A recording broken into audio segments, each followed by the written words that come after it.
Om Swastiastu. Perkenalkan, nama saya Eko Mampaki Saputra. Saya dari kelompok 4. Di sini kelompok kami akan menjelaskan tentang apa itu ekosistem dan interaksi antar komponen ekosistem. Sebelum itu, izinkan kelompok kami memperkenalkan diri terlebih dahulu. Nama saya Dewi Raisa. Perkenalkan, nama saya Igusti Putrata Pratama, nomor absen 13. Perkenalkan, nama saya Made Saputra, nomor absen 19. Perkenalkan, nama saya Imadi Juliantala, nomor absen 20. Perkenalkan, nama saya Nyoman Isma Fahirna Sanjaya, nomor 21. Perkenalkan, nama saya Eko Mampaki Saputra. Di sini saya akan menjelaskan apa itu ekosistem. Istilah ekosistem pertama kali digunakan oleh Tansi, seorang ahli biotani Inggris pada tahun 1935. Ekosistem adalah unit struktural dan fungsional ekologi, di mana organismenya berinteraksi satu sama lainnya dan dengan lingkungan sekitar. Ekosistem memiliki ciri khas tersendiri karena adanya perbedaan komponen biotik makhluk hidup dan abiotik tak hidup. Interaksi antar komponen ekosistem. Dalam ekosistem, komponen biotik atau makhluk hidup dan komponen abiotik atau komponen tak hidup saling berhubungan melalui siklus materi dan energi. Siklus materi adalah perputaran materi yang terjadi di antara komponen ekosistem. Materi yang dimaksud adalah senyawa kimia penyusun tubuh makhluk hidup seperti air, karbon, oksigen, nitrogen, dan sulfur. Senyawa kimia tersebut berpindah dari komponen biotik ke abiotik dan kembali lagi ke komponen biotik. Halnya dengan energi, ekosistem energi mengalir dan tidak kembali. Energi matahari ditangkap oleh tumbuhan, kemudian energi tumbuhan digunakan oleh konsumen tingkat pertama, konsumen tingkat kedua, dan begitu seterusnya. Dari tingkat tropik ke tingkat tropik yang berikutnya, energi yang berpindah hanya sekitar 10% dan dari sumber energi yang diperoleh karena sisanya terbuang dalam bentuk panas. Berdasarkan hukum kekelalan energi hanya berubah bentuk, tidak dapat dimusnahkan dan tidak dapat diciptakan. Di ekosistem energi panas tidak dapat dimanfaatkan kembali oleh produsen sehingga energi tidak kembali lagi ke ekosistem.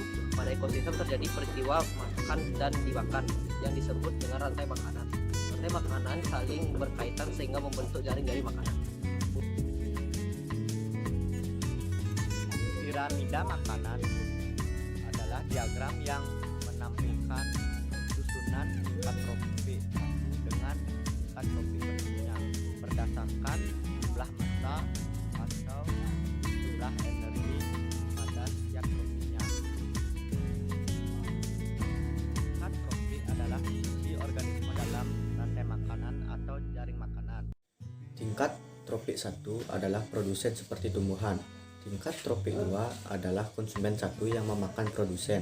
Sedangkan tingkat tropik 3 adalah konsumen 2 yang memakan konsumen satu. Berikut adalah contoh piramida energi.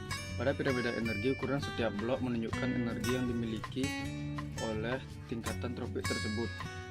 Tropik 1, 2, dan seterusnya. Dengan demikian dapat diketahui bahwa tingkat tropik 1 memiliki jumlah energi yang lebih besar daripada tingkat tropik 2. Begitu pula sebaliknya. Interaksi antara makhluk hidup yang dapat terjadi dalam sebuah ekosistem dapat dikelompokkan sebagai berikut. 1. Predasi, yaitu hubungan antara predator dengan mangsanya. Hubungan antara tikus dan ular adalah contoh predasi. 2.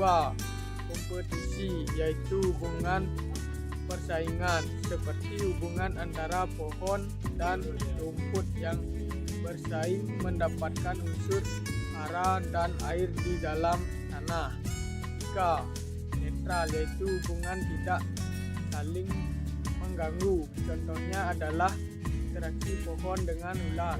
Yaitu interaksi dua jenis makhluk hidup yang hidup bersama. Interaksi simbiosis ada yang interaksinya saling menguntungkan.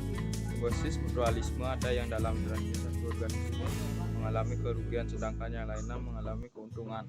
Simbiosis parasitisme dan ada yang dalam interaksinya satu orang organisme mengalami keuntungan sedangkan yang lainnya tidak mengalami kerugian atau keuntungan.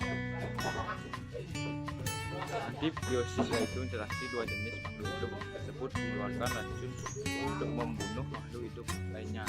Interaksi antara jamur penicillium dengan bakteri, di mana jamur ini mengeluarkan protein yang dapat Nya adalah dalam ekosistem makhluk biotik berinteraksi dengan sesama biotik dan berinteraksi juga dengan lingkungan abiotiknya.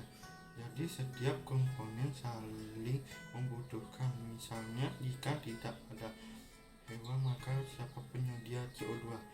Kotoran hewan juga bisa jadi nutrisi bagi tumbuhan. Bila tidak ada tumbuhan, siapa yang menyediakan oksigen bagi hewan? Jadi semua komponen biotik saling membutuhkan dan bergantung pula. Sekian video presentasi dari kelompok kami. Jika ada salah kata, mohon maaf, dan saya ucapkan untuk para Santi. Om Santi Santi Santi Om.